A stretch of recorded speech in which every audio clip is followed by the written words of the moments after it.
My family ghosted my son's birthday. Again, no one showed up. But 4 days later, I received a notification. $2,900 had been withdrawn from my card. I called, but no one answered. So I sent a short message, wait for a call from my lawyer. 10 minutes later, the family chat exploded. My sister was screaming in voice messages, and then my dad. My son was quiet the whole evening.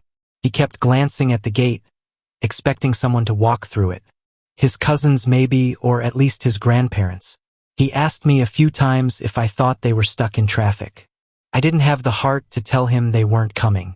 My wife tried to cheer him up, got him to blow out the candles and open presents. He smiled, but it wasn't the real kind. It was the kind you put on because someone tells you to. He didn't say it out loud, but I knew what he was thinking. Why didn't they come? They always say, family is everything.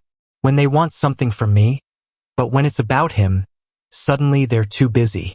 We had set up the backyard the day before. Balloons, streamers, a new basketball hoop. It wasn't extravagant, just something fun for a 9-year-old who's been talking about this birthday since April. A few of his classmates came, which helped save the mood. The cake was his favorite. Cookies and cream. We had a little speaker playing music. If you walked past, it probably looked like a good time. But I saw how many times he looked at the gate. How his eyes lit up every time someone arrived and then dimmed when it wasn't who he hoped for. The worst part, not one of them even called. Not my parents. Not my sister. No text. No FaceTime. No. Sorry, we couldn't make it. Just silence. Like the day didn't exist. That night, I was angry in a way I hadn't been in years. I wasn't even surprised. Just done.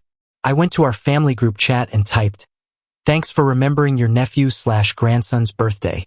He had a great time without you." They saw it. I could tell. No one replied. The next morning, I still held out some hope they'd realize how messed up it was. Instead, my sister Lily finally responded with, "It's not like it was a big birthday. 9 isn't even a milestone." I just stared at that message. I didn't even reply.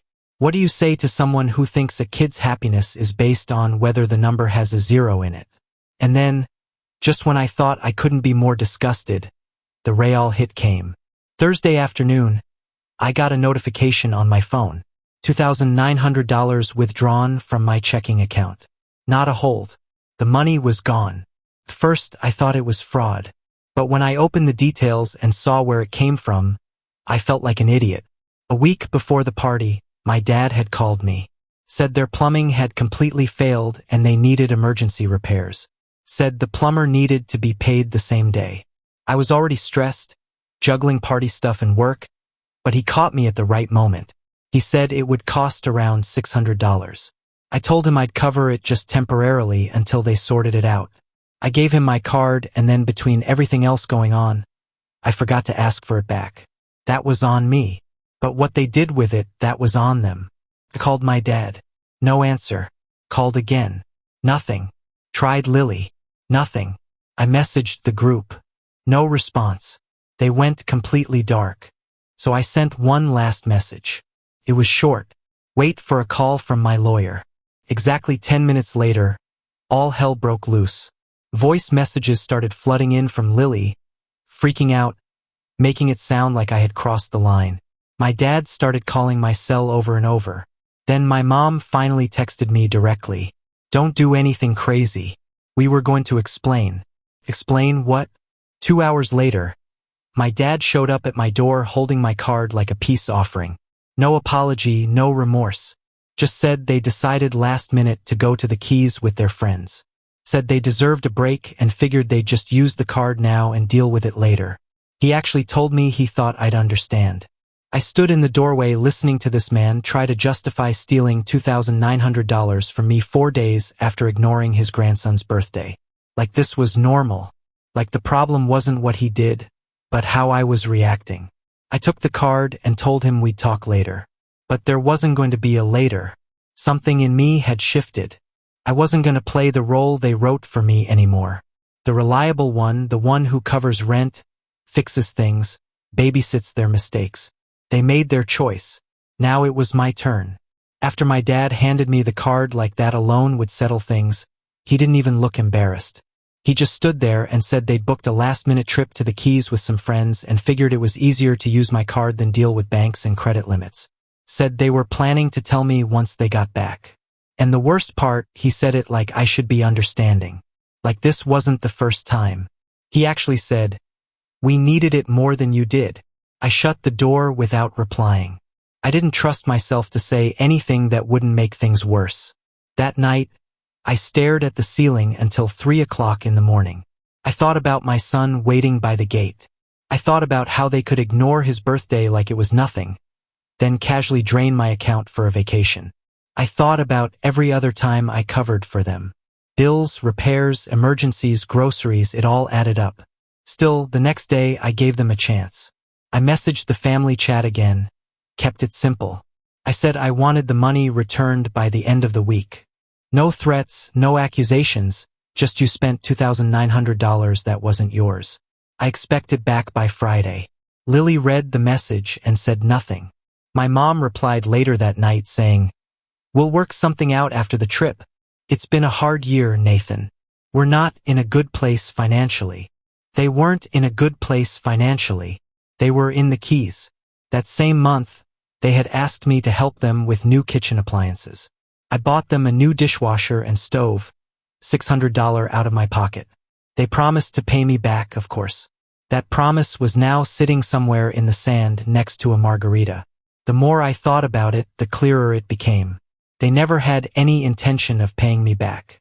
They assumed I'd let it go just like I always had. They relied on me for years because I'm the one who doesn't argue, who always steps up. Especially for Lily. She's been in law school for the last year and a half.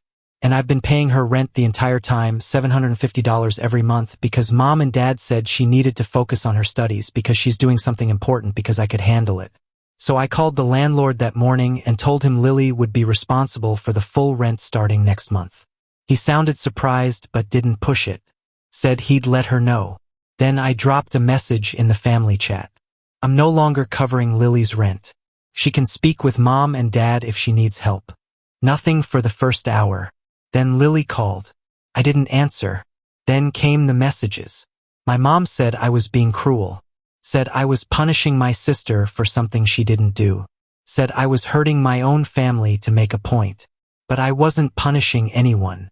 I was done playing the role of the family wallet. I wrote back one sentence. You all had money for a vacation. I'm sure you'll figure out rent. No one replied. 2 days went by. Silence. And then Lily called me again, crying. I still didn't answer. I wasn't being cruel. They were finally going to have to learn how to live without me cleaning up after them. But they weren't ready for that lesson. Not yet. After I stopped paying Lily's rent, I didn't expect gratitude, but I also didn't expect what came next. She messaged me nonstop for 2 days. At first politely, then desperately, then with guilt that didn't even try to hide itself. Said she was already behind in class, that her professors were pressuring her, that this would ruin everything she'd worked for. Said she'd have to drop out if I didn't help. I didn't respond. She kept going. Said she wasn't the one who took the money from my card, that I was being unfair, that I was letting one bad decision by our parents destroy the whole family. Then she dropped the one line I didn't think she'd ever say. If you cared about me even half as much as you care about your son, you wouldn't do this. I just sat there staring at it. It wasn't the insult. It was the arrogance. The way she genuinely believed she had the right to my support, like it was a subscription that came with being my sister. As if she'd earned the $750 I'd been wiring every month by simply existing. And then nothing. The family chat went dead. No one called. No one asked how my son was doing. No mention of the birthday. No apology for the money. Just silence like they were waiting me out. 3 days later, I got a call from my aunt. She never calls me. She hesitated at first, then said she'd been visiting my parents and something felt off. My dad had apparently cleared out one of their side rooms, the one with my old things, specifically my comic collection. At first, I thought maybe he moved it. I drove over unannounced. No one home. I let myself in. I still had the key, though it felt wrong now. The room was empty. Completely empty. A few boxes of junk in the corner. A vacuum. My shelves were gone. My sealed boxes, my collection. It wasn't just comics. It was my childhood, first editions, signed issues, things I'd stood in line for hours to get. Things I'd found in obscure shops and online auctions, carefully packed, labeled, insured. 20 years of history. I texted my dad, "Where's my comic collection?" No response. I called straight to voicemail. So, I left one message. "If you've sold or thrown away any part of that collection, I will never forgive you." That's not a threat. That's a fact. That night, he finally texted back. "We needed the room. You never came to get it. It was collecting dust.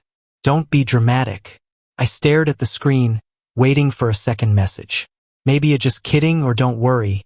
It's boxed up in the garage." But nothing came. That was it. That was his version of an explanation.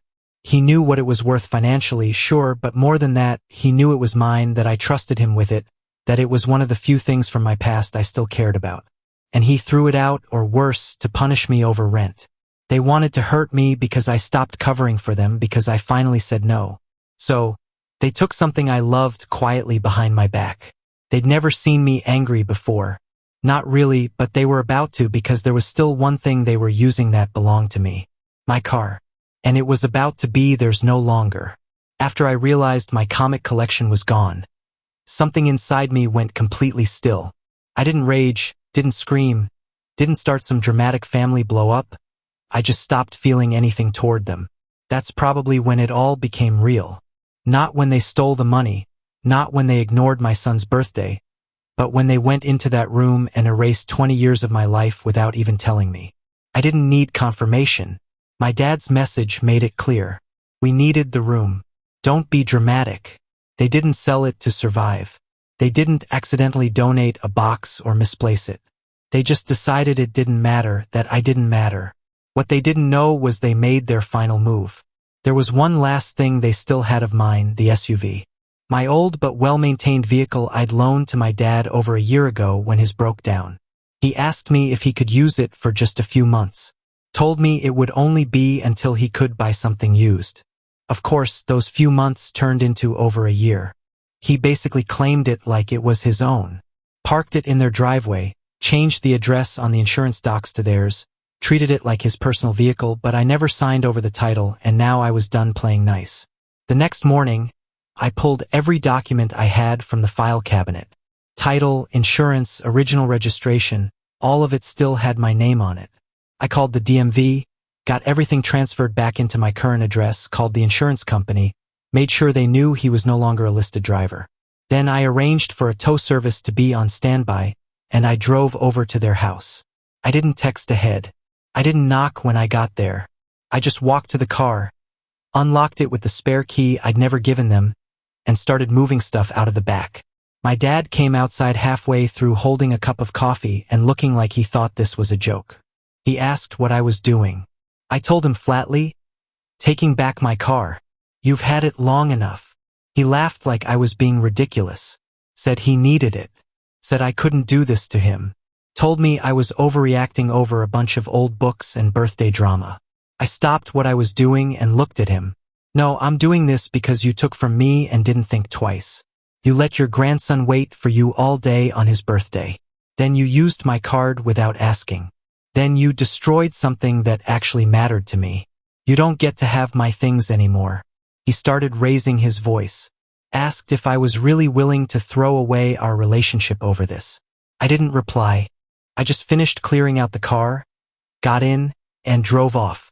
I didn't speed. I didn't slam the door. I just left. That night, he called me twice. I ignored both. Then he left a voicemail. Said we needed to talk. Said things had gone too far. Said he wanted to fix it. I listened to the whole thing, and I realized something. He wasn't sorry. He just didn't like losing control. And for the first time, I wasn't giving it back. After I took back the SUV, everything went quiet for a few days. I figured they were regrouping, trying to come up with a new angle, some fresh way to guilt me back into the fold. They'd done it before. Ignore me, then pretend nothing happened. passive-aggressive reset. But this time it felt different. Not in a good way, just quiet in that way that doesn't feel natural. The kind of quiet that makes you feel like something's coming. It was my mom who broke the silence first. She didn't call to talk. She left a voice message. Calm, rehearsed like she was writing an email to a client. She said things escalated quickly and that she hoped I'd take some time to reconsider all of this before things become irreparable. She said Dad was just trying to fix things in his own way and that I needed to be the bigger person again, the bigger person. That's what they always said when they wanted me to carry the weight of their screw-ups. I didn't respond. I deleted the message and went on with my day. But I should have known that wasn't the end. 2 nights later, my wife came home from work holding a package that had been left on our doorstep. It had no return address, just my name scribbled across the label in sharp black ink. My dad's handwriting. Inside was a small cardboard box taped shut. It rattled when I shook it. Heavy, uneven. I opened it. Ashes and scraps of paper. Some were burned to near dust. Others still held bits of color, letters, recognizable corners of comic covers. I knew the titles by heart. X-Men number 4, The Killing Joke. Detective Comics number 475.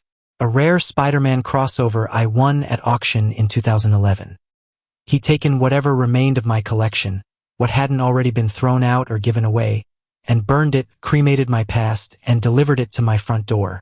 No note, no message. It was the most deliberate thing he'd ever done. I didn't cry. I didn't scream. I just sat at the kitchen table and stared at the pile of ash like it was a stranger's body. The last real thing I'd had from my younger self. Gone. Not because of an accident. Not because of fire damage or flood, but because my father had made a choice. He wanted to make sure I couldn't come back from this. And he was right. He lit the bridge himself. The next morning I went online, logged into the garage app for the Lexus they still used, the one I had bought outright years ago, and handed to them when their old sedan gave up. I paid for it in full, registered it in my name, insured it. I told them they could use it, but I never signed the title over. I shut off their remote access, called the tow company, scheduled the pickup for that afternoon. The car was gone by 6 o'clock. At 6:42 p.m., my phone rang. Dad, this time I picked up. He didn't ask how I was. Didn't mention the comics, didn't apologize. He went straight to demanding answers about the car. Accused me of being unstable, ungrateful, a dangerous disappointment to the family, said I'd embarrass him, that I was trying to destroy what little we had left. I let him talk. I didn't interrupt. And when he finally stopped long enough to breathe, I said, "You're not well, and I'm not playing along anymore." That hit him. I could hear it, a pause. Then he said, "So that's it, after everything I've done for you?" And I said, "Yes, that's exactly it." He didn't say another word, just hung up. I sat there looking at the quiet screen of my phone, and I felt peace for the first time in years. But that wasn't the end. I thought I'd finally closed the book. Then Lily called, and for the first time, she didn't sound like them. 2 days after the last call with my dad, after the ashes, after the Lexus, I got a call from Lily. I almost didn't answer. Part of me expected more drama, more guilt, more please disguise his lectures. But something told me to pick up. She didn't sound like herself. No venom, no defensiveness, just quiet. She said, "I know everything's broken and I know I didn't stop them when I should have." Then she went silent for a moment like she was deciding whether to keep going. She told me she didn't agree with what they did. Said she didn't know they were going to burn the comics. Said she found out only after, and by then she didn't even know how to reach out. She was scared I'd block her, or worse, that I'd never speak to her again. Then she said something I didn't expect. "I'm not asking for anything. I just need you to know I don't have them. They don't help me. Not with rent, not with school, not with anything. It's just me." She admitted she'd been trying to hold everything together. Class, part-time work, student debt, and she cracked. When I pulled the rent, she panicked. Not because she felt entitled, she said, but because she didn't have another option. And she hadn't told them that I was still paying it even then, because they never offered to help. They think I'm coasting through law school. They have no idea how much I'm drowning. I didn't say anything for a while. Then she said, I get why you stopped. I deserve that, but I'm not them. I swear to you, I'm not. It hit different coming from her. She was the only one who hadn't tried to twist things, who hadn't yelled at me or justified anything. She just sounded tired. Real. So I asked, how much is your rent? She hesitated, then said, $750. I nodded. You'll have it tomorrow. She didn't thank me right away, didn't cry, just breathed out and said, I'll pay you back. I don't know when, but I will. I said, it's not about the money, because it wasn't. It never had been. It was about the line, the one they crossed and burned and spit on. The one she saw and stepped away from. I'm not naive. I know this doesn't fix everything. But in a family like mine, sometimes a single honest sentence means more than 1,000 fake apologies. So yeah, I'll help her. $750 a month isn't going to ruin me. And she's the only one who didn't ruin herself. Chat GPT. It's been a few weeks since everything went down. The ashes, the car, the final call with my dad. Things have been mostly quiet, at least from their side. My mom hasn't called and my dad hasn't tried anything since I shut him down. My wife did run into my mom at the grocery store once. They made eye contact, but my mom turned and walked the other way without saying a word. Lily's been steady, sends me her rent confirmations every month, even though I never asked her to. She checks in once or twice a week, but never pushes. I can tell she's walking on eggshells, but she's still there trying. Then something I didn't expect showed up in the mail. A letter? Handwritten. No return address. Just my name on the front and shaky, careful cursive. I knew the handwriting instantly. It was my grandfather, my dad's dad. We haven't really spoken in years, not out of bad blood, just distance. He moved out west after my grandmother passed, and our contact was limited to the occasional Christmas card or a birthday call that felt more like a formality. I wouldn't have even guessed he knew what had happened. But he knew. Apparently, one of my cousins follows Lily on social media and pieced things together from a few cryptic posts. Something about family ties unraveling and the truth doesn't always stay buried. That was enough to get the gossip going. The letter was short, only a page and a half, but every word hit. He didn't shame me. He didn't try to patch things up on their behalf. He told me he was proud. Said he knew my father had always been difficult. That he'd watched him hurt people, manipulate, wear masks. That he'd done it even as a son. He said what I did, standing up for myself, for my kid, and refusing to play the family scapegoat. Took more strength than most people have. Said he wished he'd had the same courage once. Then near the end he wrote, I've got a spare room. If you ever want to get away for a bit, you're welcome here. No questions, no judgment. He left his number. I haven't called him yet. I don't even know what I'd say. But that letter, it cracked through something I didn't realize had formed. This weight, this numbness, it reminded me that not everyone in the bloodline is broken. And maybe, just maybe, I didn't lose the whole family, just the wrong parts.